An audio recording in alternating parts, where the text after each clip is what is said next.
40 years earlier, Samuel Brooks had learned that some promises arrive too late.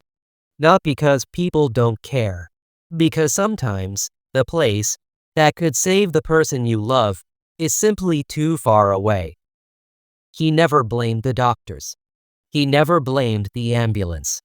Life had simply been cruel. And cruel moments sometimes change ordinary people forever. On a quiet autumn afternoon, Samuel stood outside his little house, holding a paintbrush. The wooden garden gate had started peeling again. He smiled to himself. Anna would have noticed that before I did. She always noticed little things. The crooked picture frame, a loose button, a flower that needed watering. Samuel looked at the faded blue paint. I suppose you're still keeping an eye on me. Then he chuckled softly. Even after 40 years. The gate looked much better 20 minutes later. Samuel stepped back to admire his work. Satisfied with his work, he carried the paint can toward the shed. The stone path was still damp from the morning's rain. His foot slipped. The paint can rolled away. Samuel landed awkwardly against the garden wall.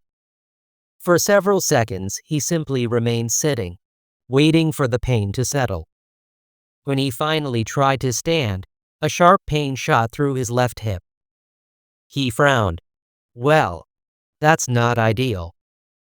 At exactly that moment, his neighbor, Mrs. Jenkins, looked over the hedge. Sam? He smiled immediately. Hello, Margaret. She opened the gate without waiting for permission. What happened? He smiled. I seem to have lost an argument with my garden path. She wasn't amused. Can you stand? I can't. Should you? Samuel considered the question. Probably not. She folded her arms. I'm taking you to the hospital. Oh, Margaret, I'm perfectly all right. She gave him the same look. She had perfected over 30 years of raising 3 sons. Samuel Brooks, you've helped half this neighborhood. For once, let someone help you. Samuel sighed with theatrical resignation. I've discovered something. She raised an eyebrow. What's that? It's very difficult arguing with determined women. Margaret smiled. Your Anna told me that years ago. Samuel laughed. She certainly did. 20 minutes later, Margaret carefully helped Samuel out of her small hatchback. The emergency department was busy. Ambulances came and went. Parents hurried through the automatic doors, carrying sleepy children. Samuel looked toward the hospital building. He smiled. It has become much bigger. Margaret assumed he simply meant, over the years. It certainly has.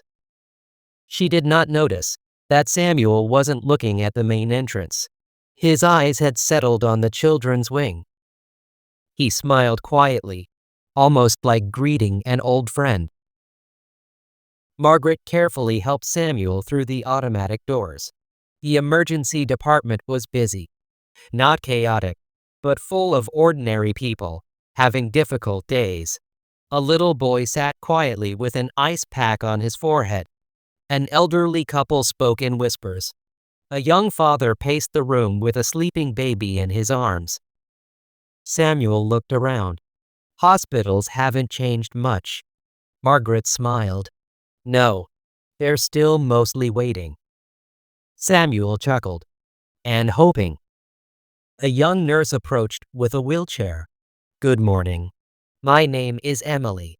She smiled warmly. Let's make you a little more comfortable. Samuel looked at the wheelchair. I've managed 78 years without one. Emily smiled. Then you've earned a short ride. Samuel laughed. I suppose that's difficult to argue with. Margaret looked at Emily appreciatively. Emily carefully helped Samuel into the wheelchair. She noticed the paint on his jacket. Were you working today? Samuel looked down. My garden gate. It finally lost an argument with the weather. Emily smiled. And who won? Samuel looked thoughtful. I think the gate and I agreed to call it a draw. Emily laughed. So you're a diplomat as well? Samuel shrugged. My wife always said diplomacy keeps old men out of trouble. Emily looked at Margaret. Are you staying? I think this will take some time. Samuel smiled at Margaret. Thank you, Margaret. I am in good hands now. No need to wait. Margaret hesitated. You will call when you are ready to be picked up again? I promise to call if I need a ride. Don't worry. After Margaret had left, Emily wheeled him toward admissions. She noticed how carefully he looked around, not like someone frightened, more like someone remembering. As they passed the children's wing, Samuel stopped the wheelchair for just a moment. His eyes rested on the colorful mural near the entrance. Children had painted tiny handprints across one wall. Emily noticed him smiling. It's beautiful, isn't it? Samuel nodded quietly. It certainly is. She thought he was simply admiring the artwork. She had no idea he was looking at 30 years of memories. The admissions clerk greeted them politely. Good morning. Insurance card, please. Samuel handed it over. The clerk typed for a few moments, then frowned. I'm sorry, the system isn't verifying your policy. She tried again. Same result. Emily waited patiently with Samuel. The clerk picked up the phone.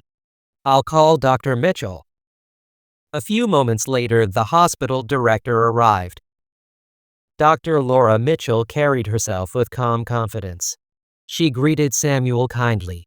I'm sorry for the delay. It appears we're having difficulty confirming your insurance. Samuel nodded. These things happen. Laura appreciated how patient he was. She checked the computer herself. Nothing. She sighed almost imperceptibly. Our policy requires financial authorization before non-emergency admission. And we'll gladly examine you as soon as we can verify coverage. Samuel looked at Laura. It's all right. You're following the rules. Laura nodded gratefully. Thank you for understanding. Samuel smiled.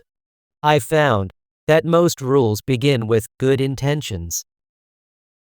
Emily quietly watched the exchange. That sentence stayed with her. Samuel slowly stood. He winced almost invisibly. Emily noticed. Thank you for your time. Laura sincerely replied. I hope we can resolve this quickly. So do I. Samuel smiled. Then he began walking toward the exit.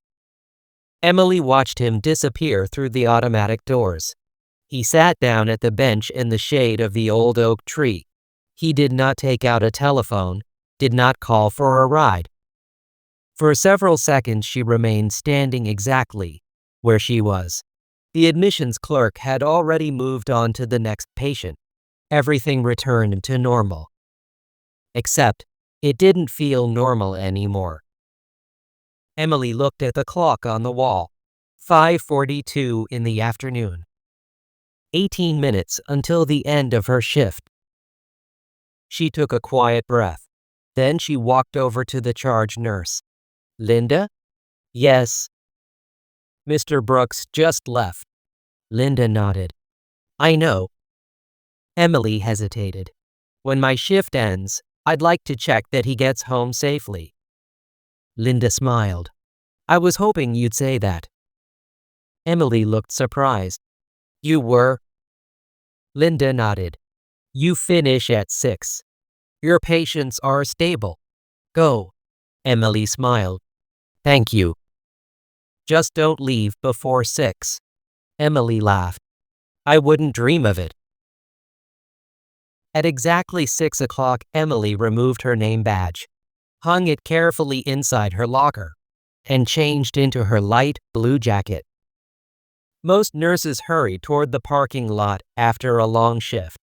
Emily walked in the opposite direction, toward the front entrance. She liked to walk, and wondered if the elderly gentleman had already gone home. The evening air had turned pleasantly cool.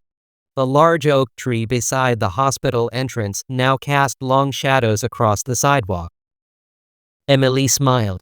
Samuel Brooks was exactly where she had seen him last, sitting quietly on the wooden bench. He was watching two little girls chase one another across the grass. He looked up as Emily approached. "Are you following me?" Emily laughed. "I am your personal stalker." Samuel laughed. "First stalker I ever had." She sat beside him for a moment. "How's the hip?" "It still belongs to me." Emily laughed. "That's not what I asked." "No, but it's the best answer I've got." She shook her head with a smile. "I think we're going to get along just fine." Emily stood. "Let's get you home. Ready?" Samuel carefully rose from the bench. A little slower than this morning. But yes. She naturally walked beside him, not holding his arm, not treating him as fragile, simply staying close enough that she could help if he needed it. Samuel noticed. "You're very good at this." Emily looked puzzled. "Walking." He smiled, knowing when people need help and when they need dignity. Emily was quiet for a moment. "My father used to say, never take away something people can still do for themselves." Samuel nodded approvingly. A wise manual. He was. They had walked a few minutes when Samuel stopped. Across the street, a small playground echoed with children's laughter. He watched them for several seconds. Emily waited patiently. "They sound happy." Samuel smiled. "They do." She looked at him. "You like children." He chuckled softly. "I've spent most of my life around them." "Were you a teacher?" Samuel shook his head. "No, a school janitor." Emily smiled. Children usually remembered the janitor. Samuel laughed. "Only when they needed someone to find a lost lunchbox or rescue a football from the roof." Emily laughed with him. "I think those are important jobs." "So did I." They continued walking. After another block, Emily noticed Samuel slowing again. "Would you like to rest?" He looked ahead. "There's another bench just over there." She smiled. "I was hoping you'd say that." When they reached it, Samuel sat down with a grateful sigh. Emily looked back toward the hospital in the distance. "It isn't far." Samuel followed her gaze. "No, it never is, until you're the one who needs it." Emily looked at him thoughtfully. There was something about the way he said it. Not bitter, just full of memories. At that very moment, a maintenance truck pulled into the parking space across the street. The driver happened to glance toward the bench. He slowed, looked again, then his eyes widened. He stepped out the truck and walked quickly over the street. As he came closer, a broad smile spread across his face. "Mr. Brooks?" Samuel looked up, then smiled just as warmly. "Charlie." Charlie shook his hand enthusiastically. "It's been years." "It has." Emily watched the two men greet one another like old friends. Charlie stepped back. "I still tell people about those Saturday breakfasts." Samuel chuckled. "We burned more pancakes than we served." Charlie laughed. "Didn't matter. People came anyway." Emily looked curiously from one man to the other. "What Saturday breakfasts?" Charlie looked surprised. "You don't know?" Emily shook her head. Samuel smiled modestly. "Oh, Charlie remembers things better than they happened. Charlie looked in disbelief. No, I remember them exactly. My dad laid bricks on the children's wing. Samuel lowered his eyes. Charlie continued quietly. He always said, "We thought we were building a hospital." A gentle smile crossed Charlie's face. But Sam Brooks was really building us. Emily frowned slightly. She wasn't sure she understood. Charlie looked toward the children's wing in the distance. If it hadn't been for him, that building wouldn't be standing there today. Emily slowly turned toward Samuel. He simply looked down at his hands, as though Charlie were talking about someone else. For a long moment, no one spoke. Emily looked from Charlie to Samuel and back again. Finally, she asked quietly, "You organized the children's wing?" Samuel smiled almost apologetically. "A lot of people organized it." Charlie laughed. "There he goes again." Samuel shrugged. "It's true." Charlie folded his arms. "Tell her how many weekends you worked." Samuel looked away. "It wasn't about me." Charlie smiled. "Exactly." Emily looked toward the hospital, then back at Samuel. "Why didn't you say something?" Samuel looked genuinely surprised. "About what?" "About." She searched for the right words. "Who you are." Samuel chuckled softly. "I'm Samuel Brooks. I've always been Samuel Brooks." Emily couldn't help smiling. "That's not what I meant." "I know." Samuel looked down at his hands. "If kindness only depends on people knowing your name, then it isn't really kindness." Emily became very quiet. Charlie slowly nodded. "That's exactly what my father used to say." Emily reached into her jacket pocket. She took out her phone. "Would you mind waiting here another minute?" Samuel smiled. "I've become rather good at waiting." She laughed. "I'll be right back." Emily stepped a few paces away. She hesitated before making the call, then pressed the number. Dr. Laura Mitchell answered almost immediately. "Laura Mitchell." "Dr. Mitchell, it's Emily." "Is everything all right?"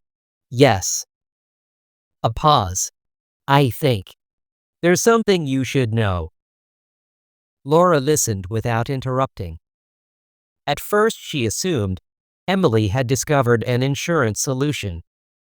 Then Emily mentioned Charlie, the Saturday breakfasts, the community fundraisers, the children's wing.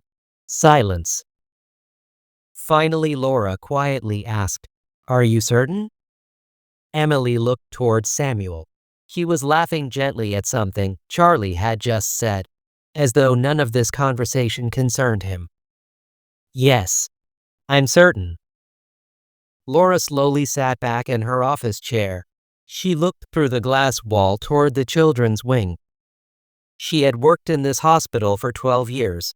She knew every department, every operating theater, every budget. Yet she suddenly realized she knew almost nothing about the man who had made that building possible. She closed her eyes for a moment, then quietly asked, "Where is he now?" Emily smiled. "Still sitting on a bench 2 blocks over."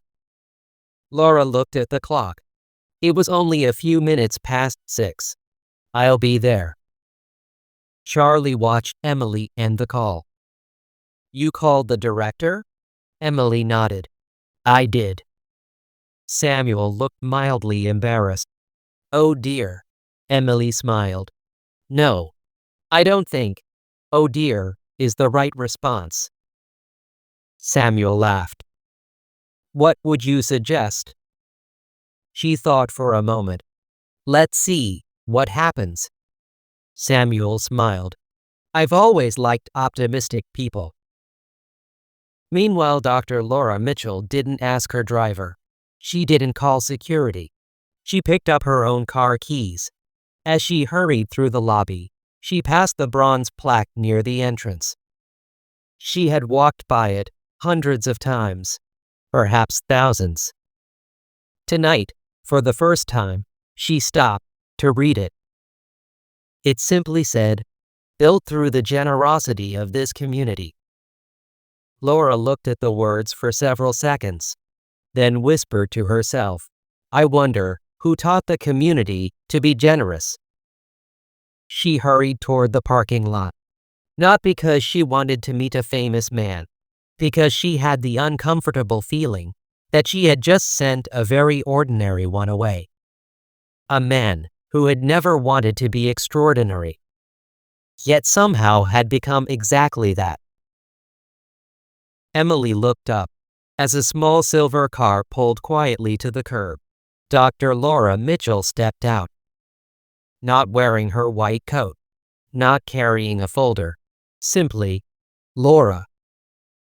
She walked toward the bench, not quickly, not slowly, almost carefully.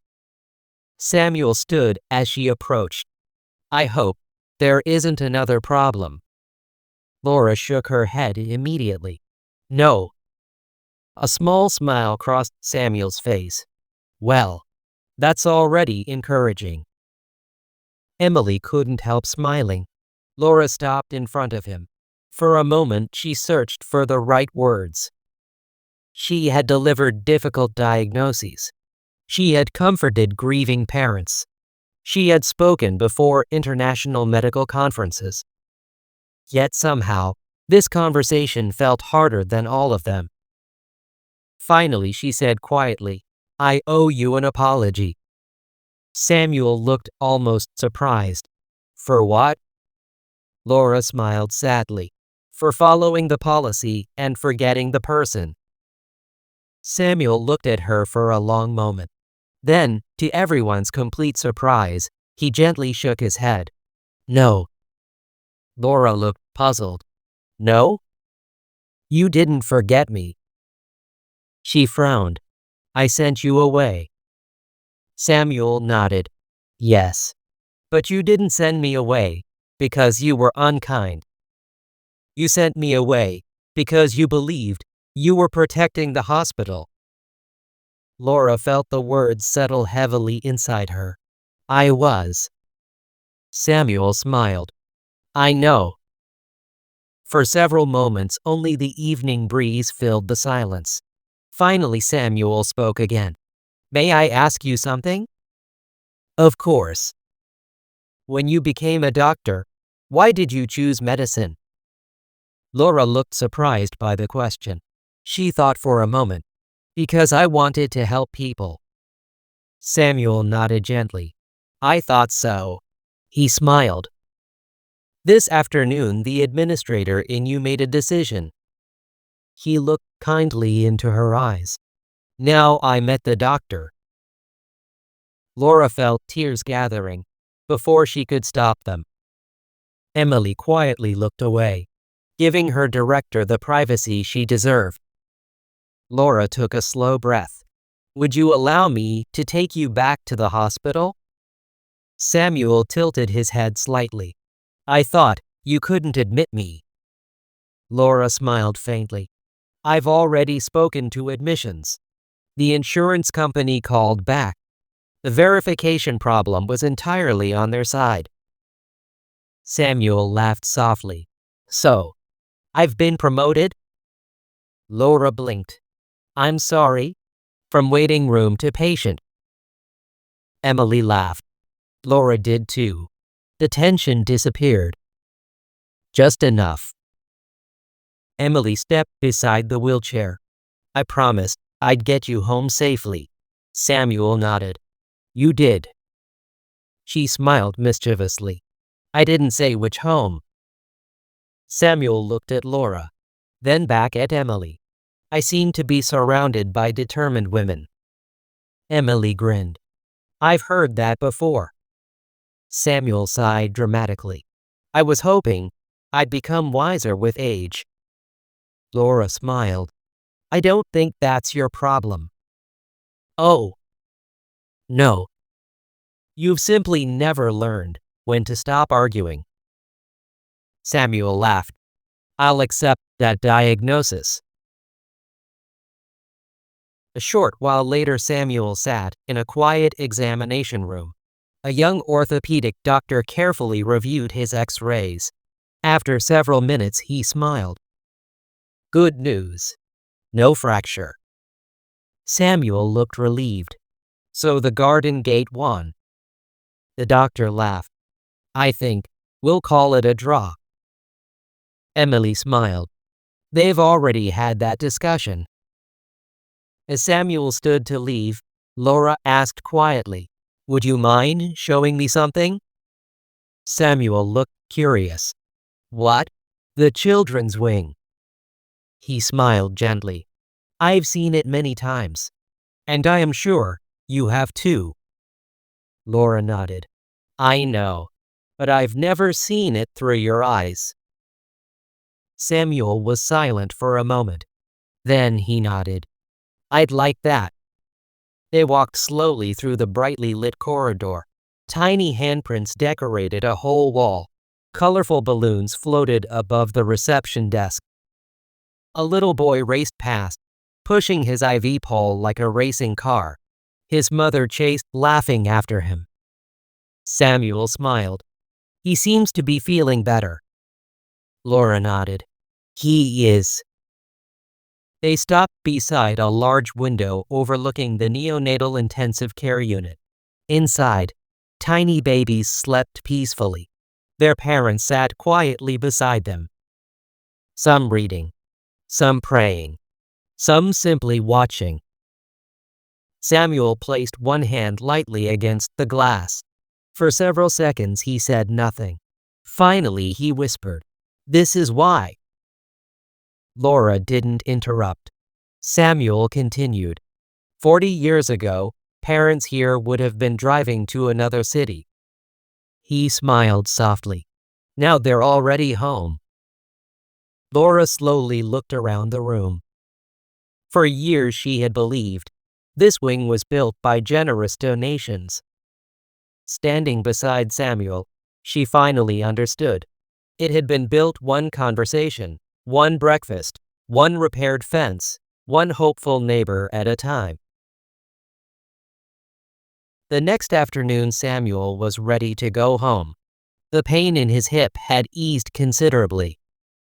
The doctor had insisted on a walking stick for a few weeks. Samuel accepted the compromise. I've learned not to argue with medical professionals. Emily smiled. I don't believe that for a second. Samuel laughed. You're learning. As they slowly walked toward the hospital entrance, they passed the children's wing one final time. Inside the playroom, children were building colorful towers from wooden blocks. One little boy proudly stood near the tallest tower. His father applauded, as though his son had just won an Olympic medal. Samuel smiled. You know, that's how communities are built. Emily looked at him. One block at a time? He nodded. And every block matters. Near the entrance, Dr. Mitchell was waiting, and Charlie from maintenance stood quietly beside her. In his hands he carried something, wrapped in brown paper. Laura smiled. We'd like to give you something. Samuel looked almost alarmed. Oh dear. Charlie laughed. Don't worry. It isn't a plaque. Samuel visibly relaxed. Well, that's encouraging. Emily couldn't help laughing. Charlie handed Samuel the package. Samuel carefully unfolded the paper. Inside was an old black and white photograph. He stared at it for several seconds. It showed dozens of volunteers standing in front of the unfinished children's wing.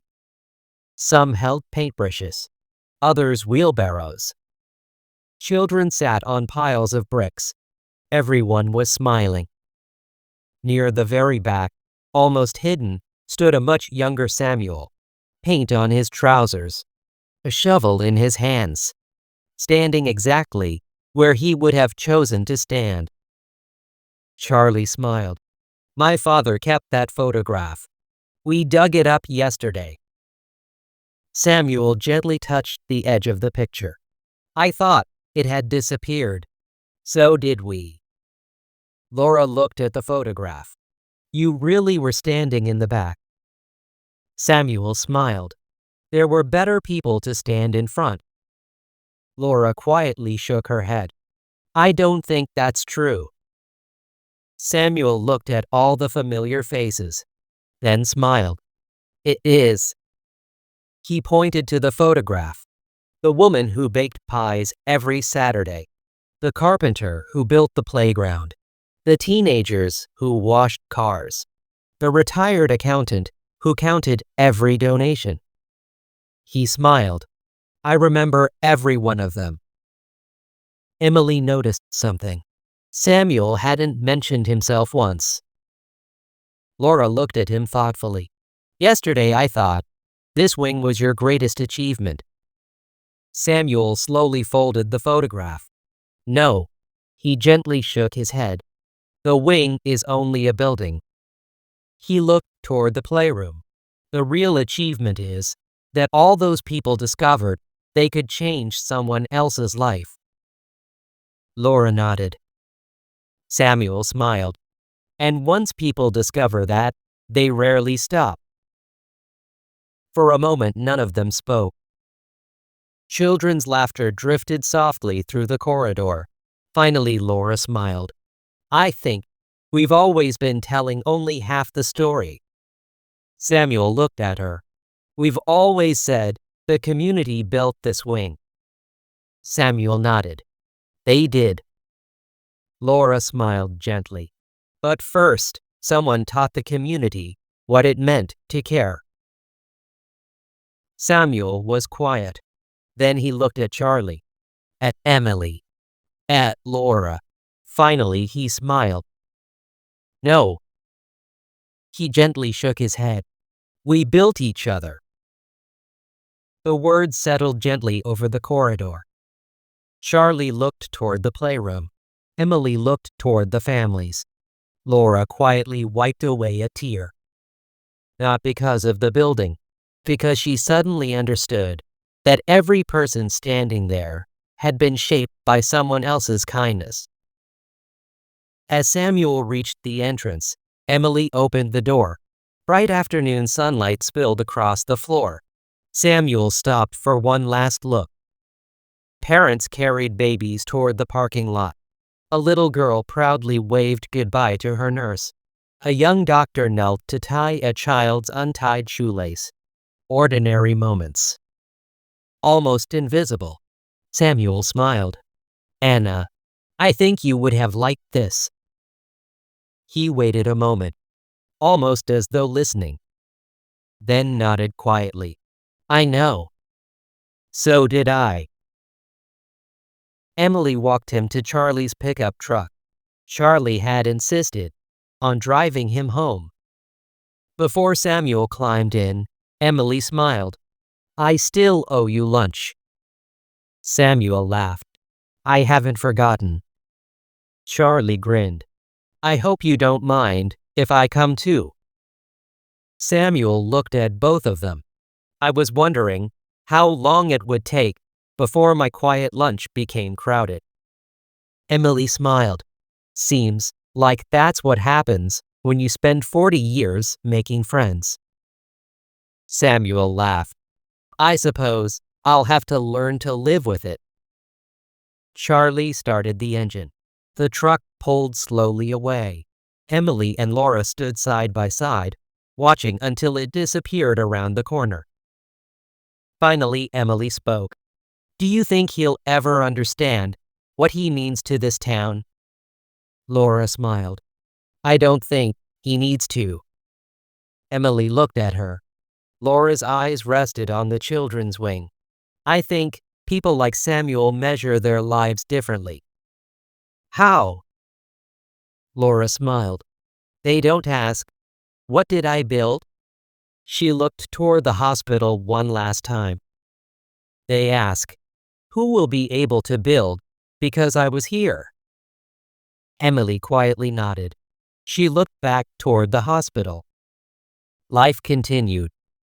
One ordinary afternoon inside a hospital, one wing built by many hands, because an ordinary man had quietly believed that ordinary people could do extraordinary things.